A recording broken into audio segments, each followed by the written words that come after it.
Whether the team wins or loses, it's not important. It's your team. And every year you hope that the miracle occurs to win the league.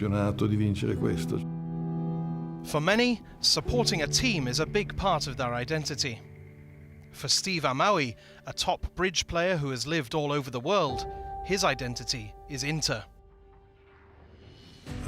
We suffered for a very long period of time without winning anything. But it's something that stays there, inside.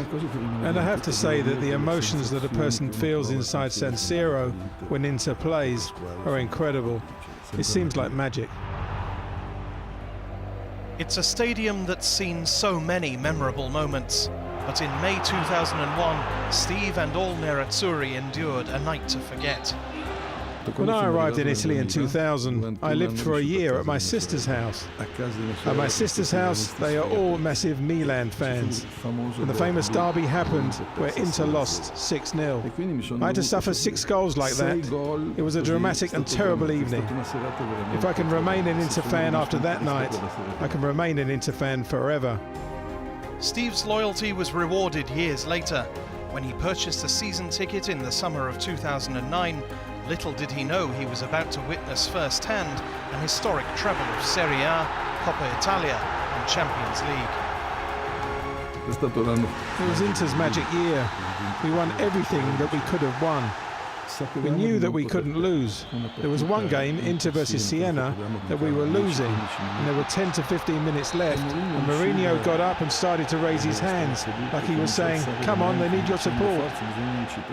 It was like the stadium was rising up. It was something mystical. We won 4-3.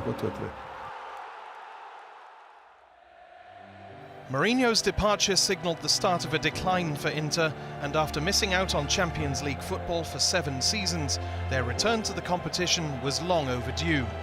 They finished 4th in 2017-18 to qualify in dramatic style ahead of Lazio, and the final game of last season against Empoli produced similar scenes. I have to say that it was a match that could have caused a heart attack. We scored 1-0, missed a penalty that would have given us a 2-0 lead. I thought I was going to die, because if we lost, we were out of the Champions League. But most importantly, Milan would have been in. To go out of the Champions League is one thing. To go out in order to let Milan in is something that drives you crazy. And when we made it 2-1, we exploded, and the whole San Siro crowd was hugging each other. It was an incredible scene. Now a new season and a new coach who arrives with a big reputation. There is real hope that Antonio Conte can go on to become another great in the Inter dugout. Helenio Herrera was the first. In the years of the Grande Inter, he convinced mediocre players that they were better than the ones they were going to play against. And they believed it because they trusted their manager. I think Mourinho copied this strategy, and he was really good. I believe that with Conte the same things will happen. He's the kind of person that convinces his players they can be more than what they are in reality.